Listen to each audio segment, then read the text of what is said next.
Now this example from the exam, there was a couple situations with this example that caused students to make a lot of mistakes. Partially I think it was problematic because question 30 was like a 1-mark question, question 32 was a 1-mark question, and this was a 5-mark question. So it was sort of like out of context that such a big question was where it was.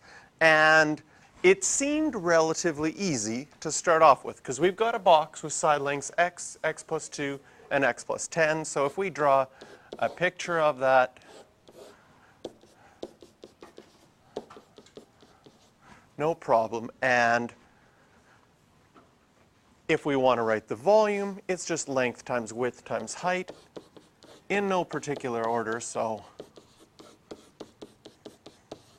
we have our volume.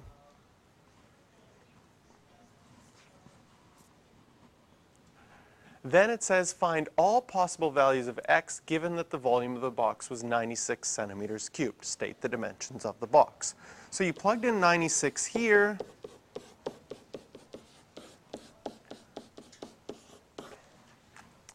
And then most students, because it was non-calculator, said, okay, so I need 3 things that multiply to be 96. I'll try x equals 1. 1 times 3 times 10 is 30. That didn't work. So I tried 2. 2 times 4 times 12 is 96. And at this point, they just said, yeah, I figured it out. X equals 2. And they went on. Now, according to the exam's marking, when it said find all possible values, with a guess and check method, you can't say that you found them all. You found one, but how do you know you found them all? And so now probably if they ask this question again, they would add to this question, find all possible values of x algebraically. They'll add that word in there to take away the option that you could just guess and check to see that it works. Because there might be more than one answer, and unless you solve it algebraically, you don't know. Now that year, it was decided that whoever just guessed and checked would get 2 out of 5. And so it was really harsh. Even though you got the right answer, and the right answer is 2, it was really harsh for how much marks were taken off. So as a result of something like that, the exam changes. So you'll see that word algebraically, and sometimes it's bolded when it's in an exam now to really enforce that you need to solve this algebraically. So the question is, how would we solve it algebraically? And this is where we get hung up sometimes, because we see, oh, it's already factored. I'm close to done, but we're not close to done, because already factored is only helpful if this side is equal to 0, and it's equal to 96. So in fact, what we need to do is we need to multiply everything out. So I'm going to start with those two, x squared plus 12x plus 20, and then distribute the x. X cubed plus 12x squared plus 20x.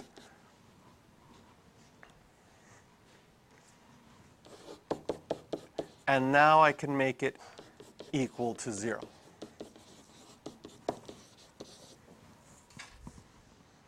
Good news, they turned off the heat.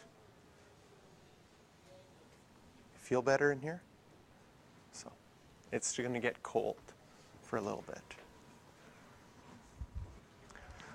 So with this expression now equal to 0, if we want to solve it, we have to use our factor theorem. Now luckily we already know that x equals 2 works. So if I let p of x equal this big polynomial, then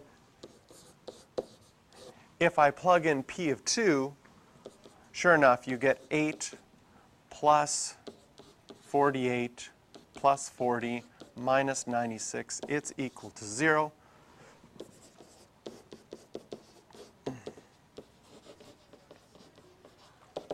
So x minus 2 is a factor. And now when we go, we can factor this. We know that it's going to be x minus 2 times something. In order to find out what that something is, we're going to need to use synthetic division. 1, 12, 20, 96. Bring down the 1. Oh, it's negative 96. 0, so we get our remainder of 0, and we're left with x squared plus 14x plus 48. And that can be factored even further. So we have our x minus 2, and this will be x plus 6, x plus 8. So now we can say, well, all the solutions are x equals 2, x equals negative 6, and x equals negative 8. But given the context of our problem, what did x stand for? X stood for the height of our rectangular prism. So values such as negative 6 and negative 8 do not make sense within the context of the problem. So the same answer we got from guessing and checking is the only answer that works. And sometimes you'll get a question like this where the next part doesn't even factor. And then you're just done with the one factor that you have. So now what we can say, because the question said, state the dimensions of the box.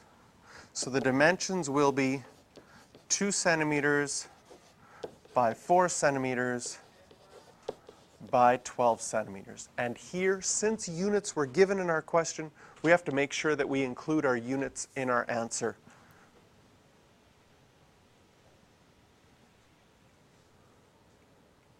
Now, a couple of things about this problem make it somewhat problematic. For one, with a 96 for factoring, if the little numbers don't work, like 1 and 2 and 3 and 4, and you're starting to plug in larger numbers, like trying to plug in 48 into this equation without a calculator, would not be very much fun. So it's on a non-calculator part, but parts of it can't be done without a calculator. Well, not easily. Yes? The dimensions are this, and then you say, or another set of dimensions could be this.